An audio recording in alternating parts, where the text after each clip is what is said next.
Glad to be here. Yeah, we're certainly glad to have you. And we're now at a guy that I think it's fair to say, not just from a state standpoint, but a national standpoint, one of the top recruits, one of the top players that you've had. Aaron has had such a fantastic career playing for you.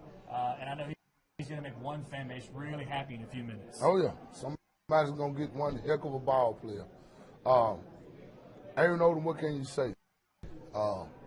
He's an All-American football player, All-American kid. He comes from good parents, got a good family support system.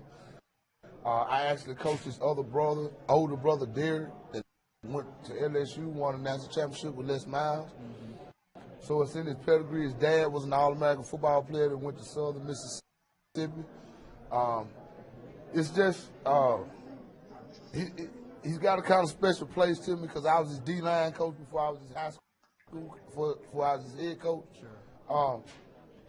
The one word that describes him is grinder, man. Just a grinder. I've never corrected him twice on anything since I've coached him. He's a great student. He studies the game. He studies pass rushers. Probably the most prolific pass rusher I've ever had. I'm sitting at home last Friday night after I lead a basketball game.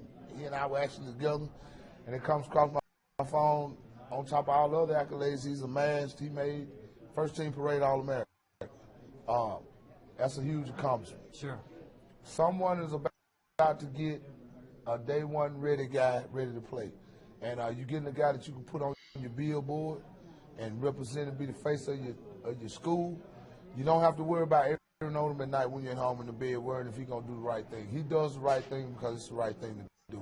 Well, quickly, he's a guy, defensive line. You talked about being his defensive line coach, 25 sacks.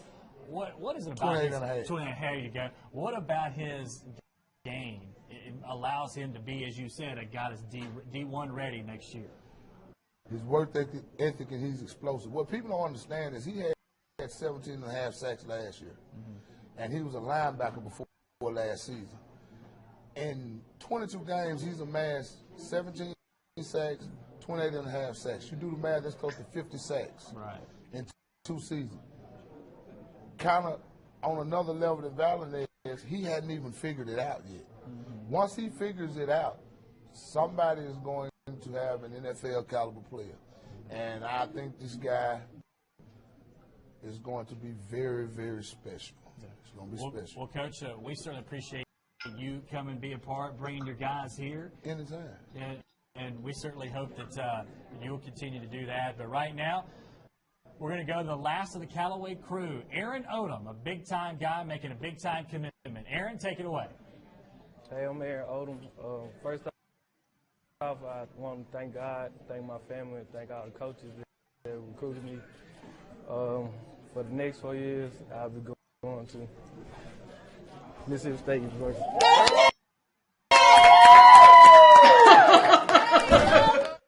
Oh. Aaron Odom. Wow. So the back and forth with Aaron Odom ends with the Bulldogs picking up a really, really talented defensive player, one of the better defensive ends in Mississippi, probably the best at this point.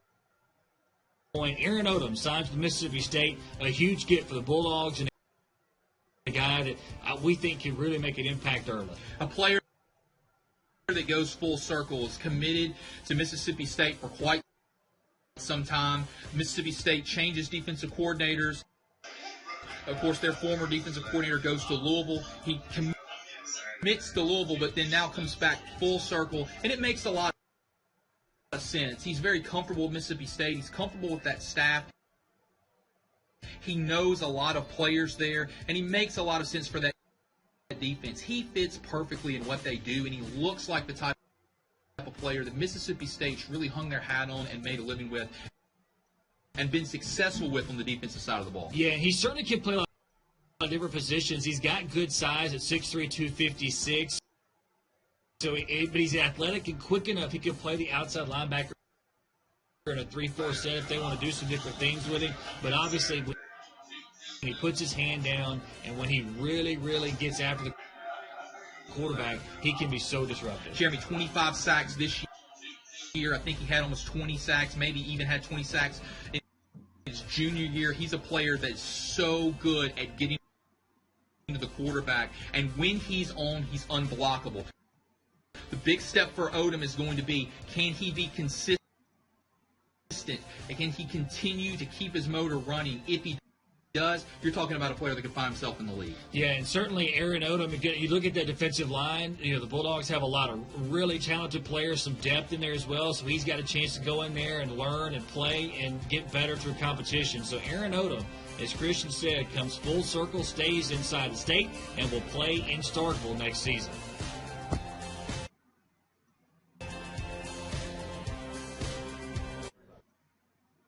A good look at what makes Aaron Odom such a dynamic player, a guy that you heard Coach Brown say, a ready-made D1 player next year, and he is going to do it in Starkville, Mississippi, playing for the Bulldogs. And Aaron, right now with Hugh Kellenberger of the Clarion Ledger. Hugh? Well, Aaron, when did you know it was Mississippi State? We went down to the last minute. I knew back when I committed, I wanted to go to state. But Louisville made a hard push, and I had a real hard decision to make. What was it about Louisville that you liked so much?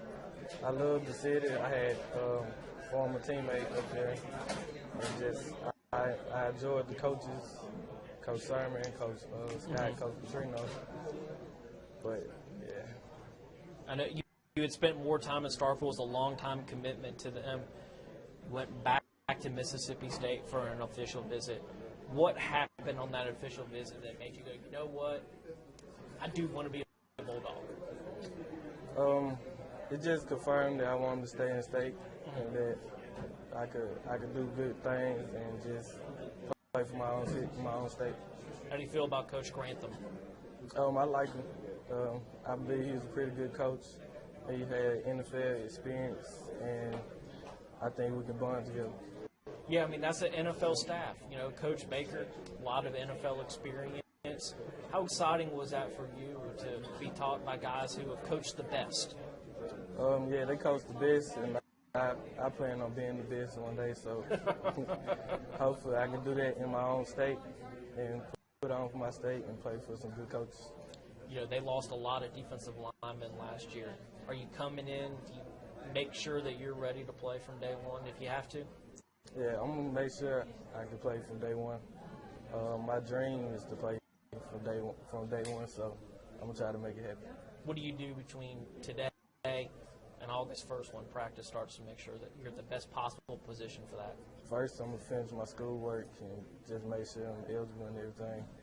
Mom's happy to hear that. Yeah, of course. But besides that, I'm going to stay working out, stay running, try to be in the best shape I can be going in. You're from a football family. What did you learn from your older brother and your father about football? That it's just a long process, and sometimes stuff changes day by day, and just I gotta work whatever I do. Played a lot of great high school football players the last couple of years playing at Callaway. Who's the best guy you went up against? What guy you had the most fun playing against because he brought out the best in you? Cam Akers, of course. He's known as, I guess, one of the best in the state ever. So when we played against each other, it just was a good opportunity to try to showcase what I can do. What did it mean to you to be one of 5 Callaway guys that are going to sign D1 scholarships? That's a lot. I mean, there's a lot of Callaway talent coming, and just hopefully years to come, there'll be more people coming out. Absolutely. Aaron, congratulations on. I think you made a great decision to go to Starkville, and hopefully maybe we'll see Florida State and Mississippi State play in a bowl game. You'll get another shot at Cam. Yeah, we're gonna beat them. Absolutely. All right, back to you, Jeremy and Christian. Pretty big time matchup if that would happen between those two guys. So the Bulldogs get a flip. Aaron Odom committed to state for a long time, committed to Louisville, flips back, signs with the Bulldogs. You heard Coach Brown. Boy, he talked a lot praisingly about his players for good reason, but I think something special with Aaron Odom. Yeah, there's no doubt. Look, when we looked at his film, his motor, when he determines that he wants to get to the quarterback, it's going to be difficult to stop him. You're talking about a guy with multiple 20-sack years and just wreaked havoc in a great class specifications. It's not like he was going up against smaller schools. He's going up against big-time athletes, and he has that build. He looks like those traditional Mississippi State defensive ends that just bring terror off the edge. Not surprised that he stays in state. Certainly a huge get from Mississippi State, and a guy that you want to see successful, a guy that you're familiar with, you've seen a lot, and Jackson can certainly be proud of. And Coach Brown played at the Division I level too, so he obviously understands the recruitment process, can help these guys make some good decisions. So Aaron Odom going to stay inside Mississippi and play for Mississippi State.